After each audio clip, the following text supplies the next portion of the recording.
जितने भी क्रिसांडा solutions limited के निवेशक हैं उन सभी को अभी के टाइम बहुत ही ज़्यादा सावधान सतर्क रह के चलने की ज़रूरत है, क्योंकि सारी कहानी अब इस कंपनी की ख़त्म होती हुई नज़र आ रही है। बहुत ही बड़ा सेबी ने जो जांच किया है और बहुत ही बड़ा यहाँ पे सेबी के द्वारा एक्शन लिया गया है। तो क्या है सारी डिटेल जानेंगे, तो वीडियो थोड़ी सी लंबी रहने वाली है, लेकिन वीडियो में अंत तक बने रहिएगा, क्योंकि इस वीडियो से आपको काफ़ी कुछ सीखने को मिलने वाला है। अगर आप मार्केट में लंबे समय तक सर्वाइव करना चाहते हैं, कैसे कंपनियां गेम करती हैं हम सभी निवेशकों के साथ, ये इस जांच में पूरी तरीके से स्पष्ट किया गया है। और मैं आपको ये कहना चाहूँगा कि सेबी की इस रिपोर्ट को, जो 33 पेज की है लगभग, इसको आप ज़रूर पढ़िए और यहाँ पे समझिए कैसे एक एक चीज़ सेबी ने निकाल के दिया है, कैसे आप सभी के साथ, हम सभी के साथ बड़ा धोखा हुआ है और हम सभी इस ट्रैप से कैसे बच सकते हैं।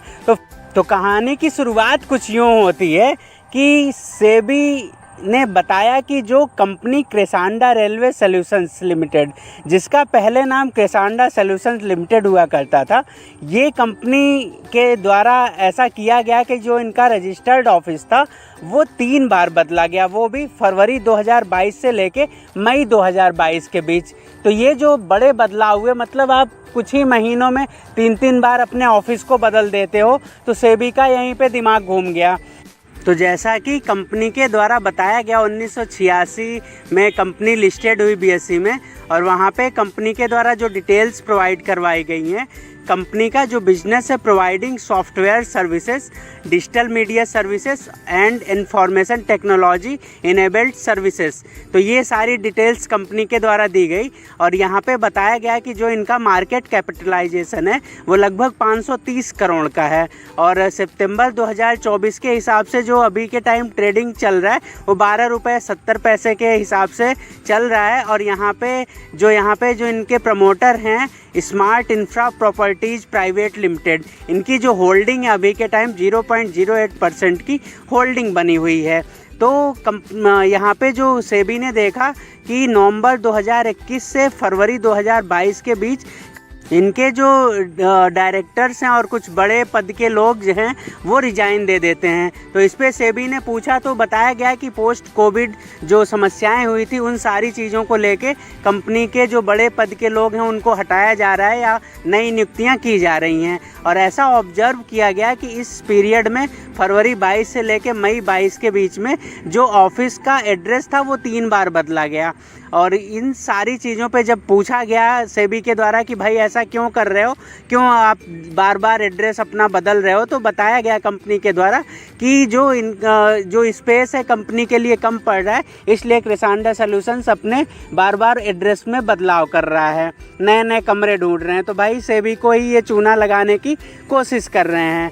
तो यहाँ पे देखा गया कि जो फाइनेंशियल ईयर 15 से लेके फाइनेंशियल ईयर 20 तक जो कंपनी का रेवेन्यू था वो लगभग नील था, और इनकी जो टोटल इनकम थी वो भी लगभग निग्लेजिबल या नील के हिसाब से ही थी। लेकिन फाइनेंशियल ईयर 17 में जो कंपनी ने यहाँ पे जो इनका रिपोर्ट किया कि जो इनका खर्चा था वो लगभग 5 करोड़ से ज़्यादा का बढ़ गया, और प्रॉफिट लॉस में भी काफ़ी ज़्यादा उतार चढ़ाव देखने को मिला। तो इस हिसाब से ये सारी चीज़ें जो है बिल्कुल समस्याएं क्रिएट करती हुई नज़र आ रही थी। तो इन सब पे सेबी जांच कर रही, और उन जांच पे जो आगे सेबी ने पाया वो काफ़ी चौंकाने वाला रहा।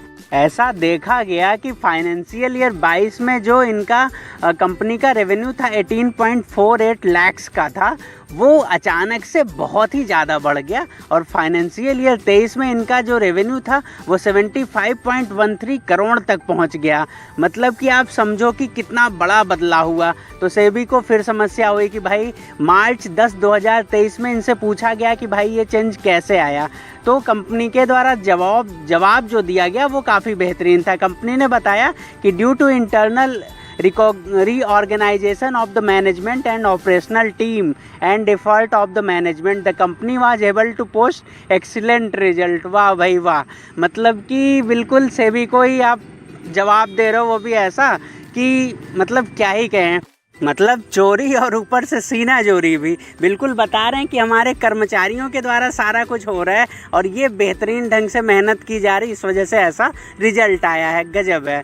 और यहाँ पे जो शेयर होल्डिंग पैटर्न में बदलाव देखने को मिला, उसी दौरान जितने भी प्रमोटर्स थे, जब यहाँ पे कंपनी में इतनी बढ़त दिखाई गई, तो जब शेयर का प्राइस बहुत ही ज़्यादा अप हुआ, उसी टाइम सारे प्रमोटर्स और सारे लोग बेच के माल निकले। और जो प्रमोटर्स की स्थिति जून 21 में 30.12% की थी, वो दिसंबर 21 में घट के 8.42% हुई और मार्च 22 में ये 0.10 और अभी के टाइम की स्थिति तो आप देख ही रहे हो। और इसके बाद जो मज़ेदार कहानी शुरू होती है चावल वाली। तो चावल वाली कहानी कुछ यूँ रहती है कि purchase and sales rice by Crisanda. तो यहाँ पे होता क्या है कि इनके द्वारा, जैसा कंपनी बताती है कि company offering include cutting edge conventional and digital media services and tech enable solutions. और इसी के साथ साथ जैसे कंपनी बिल्कुल आईटी सॉल्यूशंस प्रोवाइड करवाती है, तो यहाँ पे company media technology services related activities में शामिल रहती है। लेकिन इनके द्वारा 6/2023 को ये कंफर्म किया गया कि कंपनी ने जो है सेल्स एंड परचेज एग्रीमेंट किया राइस के लिए, और मई 27, 2024 में इनके द्वारा जो चावल खरीदे गए वो 53 और बेचे गए वो 53.91 करोड़ से लेके 56.74 करोड़ तक के रहे फाइनेंशियल ईयर 23 और 24 के दौरान। और इस दौरान जो इनका मैक्सिमम रेवेन्यू 75% जनरेट हुआ फाइनेंशियल ईयर 23 में, वो चावल से हुआ, और बाकी का जो 25% था वो आईटी इनेबल्ड सर्विसेज से हुआ। तो आईटी वाली कंपनी 75% रेवेन्यू चावल से जनरेट कर रही है। उसको कंपनी ने किस हिसाब से दिखाया वो आप देख सकते हैं। जैसा कि राइस में आप शो हो रहा है, बाई किया गया देवांशी एग्रो फूड्स और जसलीन एग्रो इंडस्ट्री और सिद्धि एग्रोटेक और श्री बालाजी एंड कंपनी से। और ये अमाउंट था लगभग 53.91 करोड़ का कंपनी बाई करती है। फिर ये कंपनी सेल करती है किसको? जगजीवन मल्टी ट्रेड एलएलपी और जेहरा ट्रेडर्स को 56.74 करोड़ में। 53.91 करोड़ का चावल खरीद के 56.74 करोड़ में बेच देती है। फिर उसके बाद आईटी में जो नाम निकल के आया है वेरेनियम क्लाउड लिमिटेड, इनसे ये कुछ सॉफ्टवेयर आईटी इनेबल चीज़ें बाई करती हैं 21.07 करोड़ में, और ये इनको बेच देती हैं एडवांस टेक्नोलॉजी लिमिटेड को 21.70 करोड़ में। तो ऐसी कहानी निकल के आ रही है। तो बिल्कुल मतलब आप समझो कि चीज़ें खरीदी जा रही हैं और चीज़ें बेची जा रही हैं। कंपनी का बिजनेस तो भाई है यही, लेकिन समस्या ये है कि जब आप मीडिया और डिजिटल वाली कंपनियों के चावल खरीद बेच रहे हो और वो भी सेबी को पढ़ा रहे हो, और इससे भी मज़ेदार कहानी अब शुरू होने वाली है। कंपनी ने 27 मई 2024 को जो बहुत ज़्यादा मांगने पे सेल्स इनवाइस जो दिया कि भाई ये चावल वगैरह का जो डील हुआ था, वो सेबी ने पूछा भाई कैसे कैसे तुमने किया। तो यहाँ पे सेबी भी भाई गजब का जांच करती है, मतलब सैल्यूट है सेबी को। इनका जो व्हीकल्स है जिससे ये सारी चीज़ें बेची गई, सेबी पीछे पड़ के उन व्हीकल्स की जाँच करने लगी कि कौन कौन से ऐसे नंबर थे जिनसे माल बेचा और पहुँचाया गया किन गाड़ियों से। तो उसमें जो मज़ेदार चीज़ें निकल के आई हैं, उसमें बहुत से जो व्हीकल के रजिस्ट्रेशन नंबर थे वो जिनके द्वारा परचेज सेल्स इनवाइस में जो इंटर थे वो एग्जिस्ट ही नहीं करते थे, और 2-3 नंबर ऐसे थे जो 2 व्हीलर्स के थे। मतलब 57 करोड़ का माल 2 व्हीलर पे 2 चक्के पे लेके जाया जा रहा है, पहुंचाया जा रहा है। मतलब गजब है।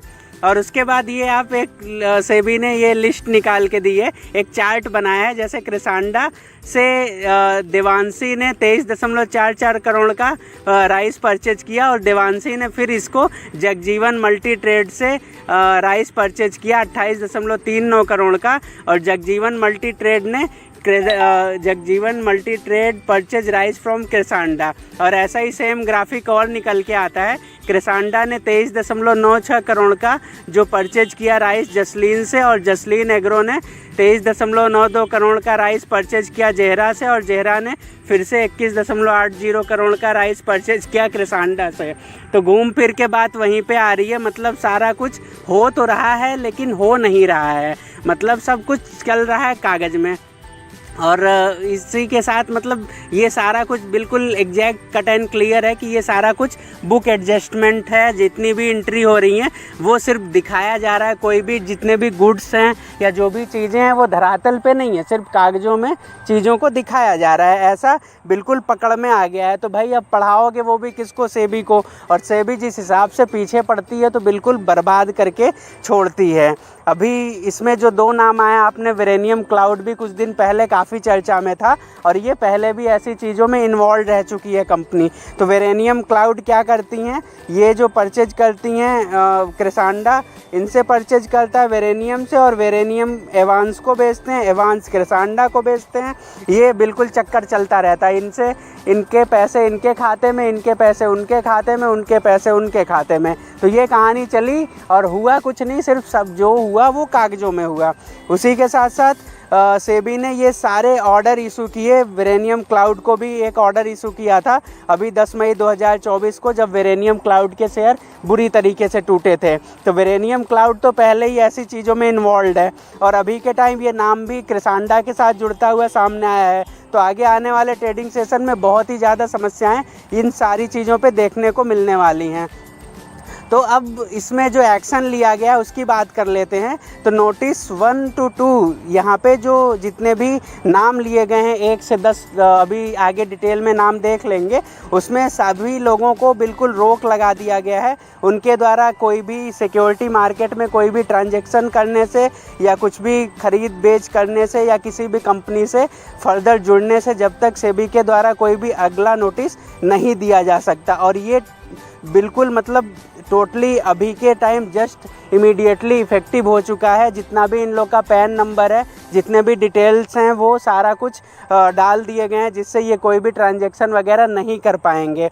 और इसी के साथ साथ जितना इनके जो और भी लोग हैं इन सभी के अन्य लोगों पे बिल्कुल पूरी तरीके से रोक लगा दी गई। इसमें जो नाम शामिल है, क्रिसांडा रेलवे सॉल्यूशंस लिमिटेड, इनका पैन नंबर दिया हुआ है। इसी के साथ साथ smart infra properties private limited, Milind Madhukar, Manohar Iyer, Rajkumar, Dinesh Masaliya, Sanskriti और कमला, किट्टू और इंटेक्स, फिर उसके बाद लिटेक्स ट्रेडर्स, इतने लोगों को पूरी तरीके से बैन कर दिया गया है, रोक लगा दिया गया है। इनके द्वारा किसी भी कंपनी में पोजीशन बनाने से, किसी भी कंपनी में ट्रेड करने से ये कोई भी ट्रेड वगैरह कुछ भी नहीं कर सकते। और इनसे जुड़े हुए जितने भी लोग हैं उन सभी को सावधान भी होना चाहिए, क्योंकि अगर इनके मेंबर्स और इनके फैमिली मेंबर्स, अब ये जांच जो शुरू हुई है ये आगे और भी सीवियर रूप से जांच होएगी सेबी के द्वारा। तो यहाँ पे इनसे जुड़े जितने भी लोग हैं सभी का नाम और भी तरीके से सामने आता हुआ आएगा। तो यहाँ पे जितने भी लोग क्रिसांडा रेलवे सॉल्यूशंस लिमिटेड के निवेशक हैं उन सभी के लिए बहुत ही बड़ी अपडेट निकल के आ रही है।